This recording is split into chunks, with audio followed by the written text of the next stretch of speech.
dicek detak jantung babynya tuh ternyata dia sempat 3 kali pun hilang. Terus habis itu dokter juga nggak berani kalau dipaksain normal, takutnya kan karena kelamaan rumah sakitnya kan nungguin, jadi langsung sama dia disuruh tetap aja. Jadi pertama saya masih tanya, emang nggak bisa di normalin ya dok? Dia bilang nggak bisa, kalau misalnya detaknya dia stuck atau ada naik sedikit sih nggak apa-apa, tapi kalau misalnya ada detak yang turun kayak gini, dia nggak berani resiko, akhirnya dia disesat. Nah pada waktu sesat itu baru ketahuan ternyata yang detaknya, jadi waktu saya kontraksi dia detaknya hilang itu ternyata karena ada liritan di leher, ada 2 liritan yang mungkin waktu dia terdorong itu jadi langsung muncul kayak gitu. Jadi ya syukurlah tepat gitu loh, nggak sampai kenapa-kenapa gitu. Setelah itu saat pulang dari rumah sakit itu kan sempat 3 hari saya bawa pulang, sempat kuning. Kuningnya tinggi 19 waktu itu. Terus habis itu ya masuk rumah sakit itu sempat saya juga rada stres kan, karena kan dia ya baru 3 hari saya pegang terus masuk rumah sakit. Itu di rumah sakit tuh sempat karena baru ya, jadinya sempat ya nggak bisa lah, maksudnya dia baby yang kecil gitu. Jadi ya saya di situ saya doa terus.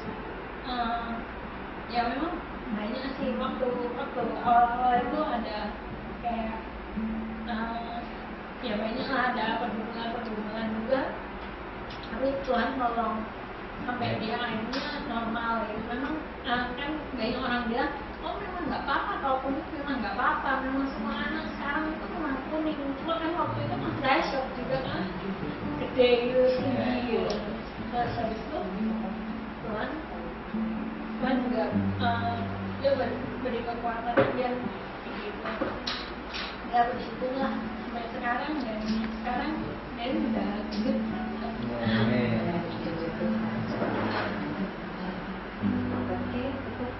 Nah, giliran yang mimpin kesaksian harus eksis juga nih. Masih ada waktu sedikit kan? Boleh ya Pak? Boleh. Puji Tuhan, saya tahun 2015 mungkin teman-teman saya, mungkin tadi saya ketawa sama Steve Joy, kita kayaknya 2 tahun deh baru ketemu dalam konser. Tapi Tuhan ternyata dalam perjalanan saya 2015 itu banyak sekali benar-benar saya mungkin pernah ceritakan kita di konser ya, Tuhan benar-benar banyak merumbukan saya tanpa sadar, dan saya yakin itu karena berkat doa teman-teman. Dan puji Tuhan di penghujung tahun 2015 tanpa saya sadari sendiri, saya tiba-tiba mengambil sikap, saya membaca Alkitab konsisten sampai hari ini, dan doa puasa saya pun juga saya benar-benar konsisten.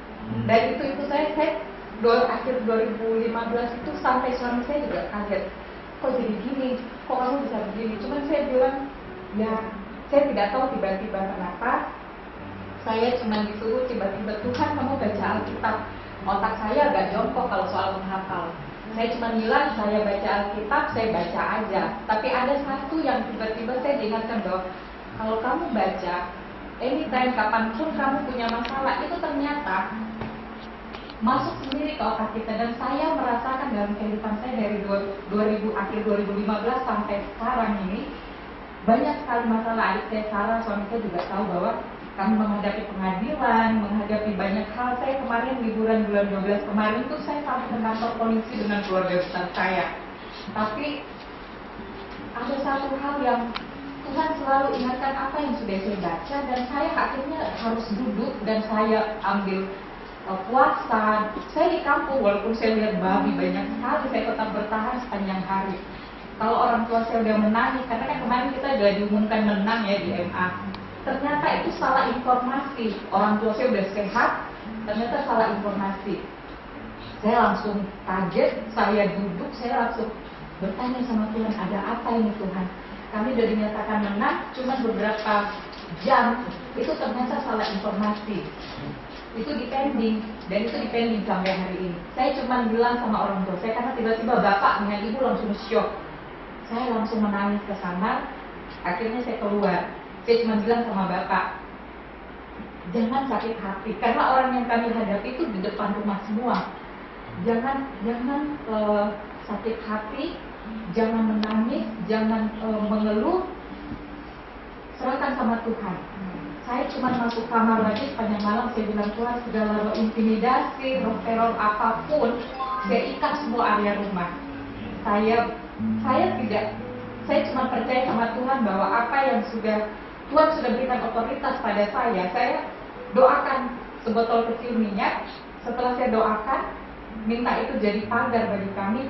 Fadel saya suruh pergi memagari sekeliling rumah, sampai kadang kerbau, kadang mobil itu diolesin sama Fadel minyak yang sudah kan.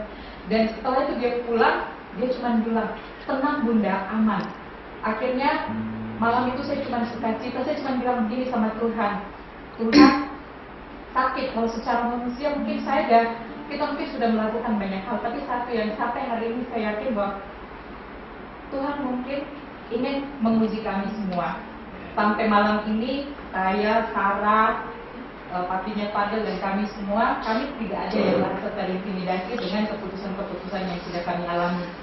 Dan puji Tuhan bahwa masuk tahun yang baru ini masih banyak sekali persoalan, tetapi saya merasa bahagia. Itulah mungkin yang ingin saya katakan, bahwa efek dari kita baca Alkitab, efek dari kita puasa, tanpa sadar itu mempengaruhi kita. Saya tidak mau sesumbar bahwa saya bangga dengan itu, tetapi saya melakukannya saja. Dan kesehatan pun saya tidak sakit emah, saya tidak sakit yang dokter katakan kemarin. Kemarin saya sudah di SMS sama Siloam bahwa kecurigaan dari hasil saya punya keputihan itu tidak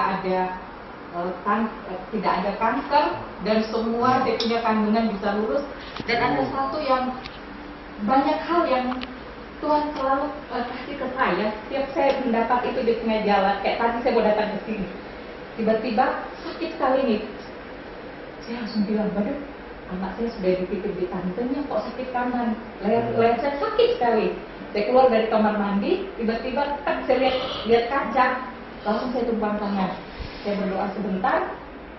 Setelah saya tumpang tangan sebentar, saya berdoa dalam nama Yesus, pulihkan dengan kuasa darah-Mu dalam nama Yesus apapun itu. Saya cuma minta supaya saya tidak merasakan sakit. Setelah saya berdoa, saya langsung ke tempat tidur, tidak ada sakit sama sekali. Dan itu berapa kali saya alami dalam perjalanan saya ke Toraja. Dan puji Tuhan bahwa itu tadi, bahwa tanpa kita sadari, efek dari apa yang kita lakukan itu luar biasa. Tanpa kita sadari, di alam bawah sadar kita berlaku untuk diri kita. Dan saya yakin berkat doa teman-teman semua, pasti itu melindungi kami semua. Terima kasih. Dan itu kami tetap minta didoakan seterusnya. Kami juga selalu berdoa buat semuanya. Topang kami terus dengan doa. Terima kasih.